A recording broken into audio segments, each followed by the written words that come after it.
Depuis le 15 mars, c'était une situation particulièrement compliquée, dans la mesure où les informations qui ont été données par le gouvernement étaient légèrement contradictoires, et que l'objectif qu'on a eu, c'est de continuer économiquement le plus possible à faire vivre la ville.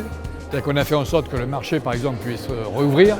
On a fait en sorte qu'il puisse y avoir le drive pour les personnes de Neuilly-Plaisance. On a suivi aussi tous les commerçants qui étaient fermés, mais qui risquaient d'avoir des problèmes financiers en fin de mois, pour les accompagner dans les démarches auprès des chambres consulaires.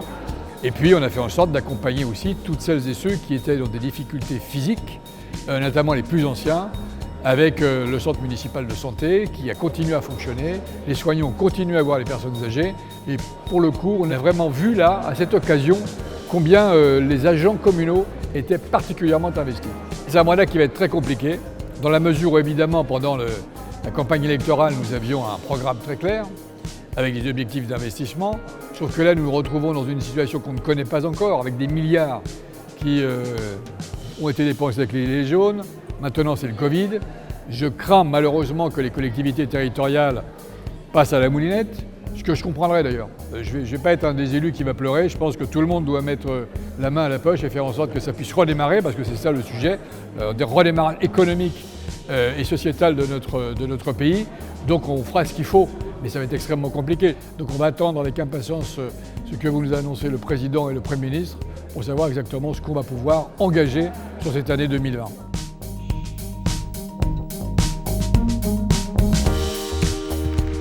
On a un tissu associatif qui est très riche sur la ville de Neuilly-Plaisance. Il y a beaucoup de choses qui se passent. Alors c'est vrai que là, elles ont été très impactées par la crise et on va les aider pour redémarrer en septembre.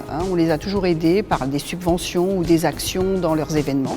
Donc là, d'autant plus, elles ont besoin d'une aide pour repartir du bon pied au mois de septembre. Face à la crise, nous avons mis à disposition une écoute permanente avec nos commerçants. Nous les avons aidés pour pouvoir bénéficier d'un dispositif que l'État nous proposait. Nous avons fait régulièrement en sorte de les appeler tous les jours. Il est évident que la crise n'est pas du tout terminée et que nous allons continuer à les soutenir tout au long des semaines, voire des mois à venir.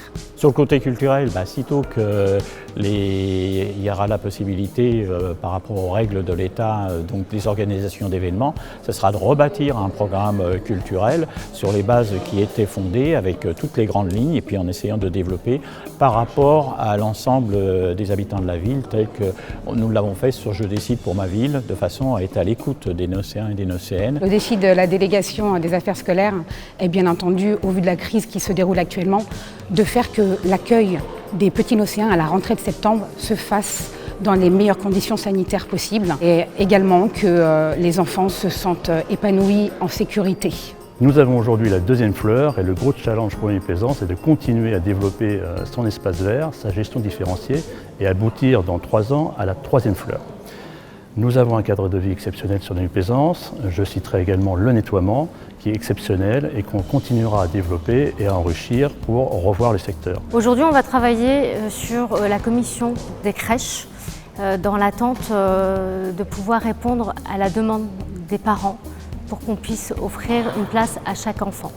La commission est dans quelques jours et au mois de septembre, l'adaptation de ces petits au sein des crèches. L'urbanisme et le développement durable, un engagement majeur pour la ville de Neuilly-Plaisance afin de préserver le cadre de vie, c'est-à-dire maîtriser les constructions nouvelles sur la ville de Neuilly-Plaisance, autoriser quand même un certain nombre de constructions pour respecter les objectifs que nous avons vis-à-vis de l'État.